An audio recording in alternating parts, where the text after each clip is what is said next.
my #1 tip for food plot success. That's this episode of Death by Bunjie. Death by Bunjie.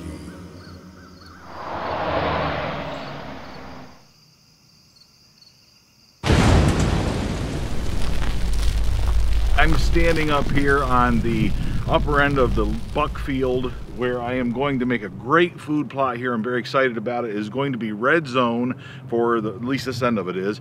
About a ½ acre of red zone I'm going to plant here this spring, and very soon I'll be doing a sort of a review video about this year and about last year, my success with this product and what I liked about it, what I didn't, that sort of thing. So make sure you subscribe so you can catch that video.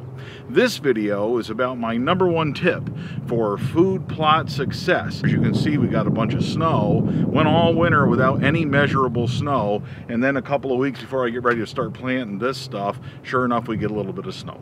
That's okay. Got a little taste of winter, and now we can move on to spring. It's that time of year when you start thinking about those spring food plots, and I wanted to share with you some experiences from last year in my #1 tip for food plot success. And that is the most important thing you can do to make sure that your food plots grow is make sure that you have live, viable seed. That's right. Sounds pretty simple, but it can really lead to some headaches if you don't have live seed, fresh seed. If you don't have live seed, you're not going to grow anything. It doesn't matter how much lime you put on there, how much fertilizer you put on there, how much water you put in there with rain or what have you. It's not going to grow if it is not a live, viable seed. Only live seeds produce living plants. I bought a bag of mean bean last year. I followed all the instructions with regard to lime and fertilizer and the whole bit. Did a great job spreading it, tilling it, and not a single thing grew out of that product. I planted honey hole in that exact same spot, and it grew beautifully. I had no problems with it whatsoever. Those of you who follow Death by Bunjie on the Facebook page will remember the amount of time I spent talking about how awesome the turnips were, and I spent a lot of time talking about that on the Facebook page. So very happy with the honey hole, and I'll probably be doing a review of that down the road as well. I bought a bag of it red zone last year directly from Antler King, and that grew beautifully right behind me right here in the buck field. I wanted to duplicate that because the deer ate all of it, so I wanted to duplicate it up there in the doe field.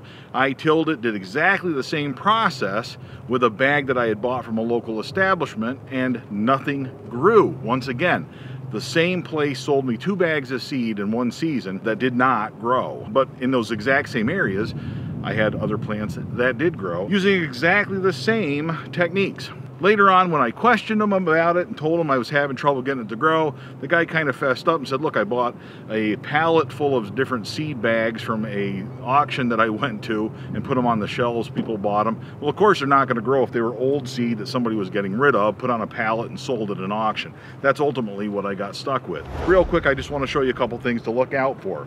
Anytime you're buying seed, you look at the bag of seed that you are buying. If you look at the bag of this seed of red zone, for example, there's a nice little label on the back. That label will tell you a number of things, not only the makeup of the seed, but usually it says December 28th of 2015. It is that lot from Antler King. So this is only packaged a few months ago. The test date, December 2015. That makes me pretty happy because that tells me that if I put that seed in the ground and I do everything right, I'm going to get the maximum opportunity to have that seed grow. If you look at the clover that I bought recently before we frost seeded that, I look at that bag and it had 2 labels on it. Somebody had printed out a second label to put over the first label, and when I peeled that label off, it became pretty clear that the other label had been put on a year earlier. They had tested it, it said that on the label anyway, still said 90% of it would germinate, still said 90% of it was healthy live seed. That's really good,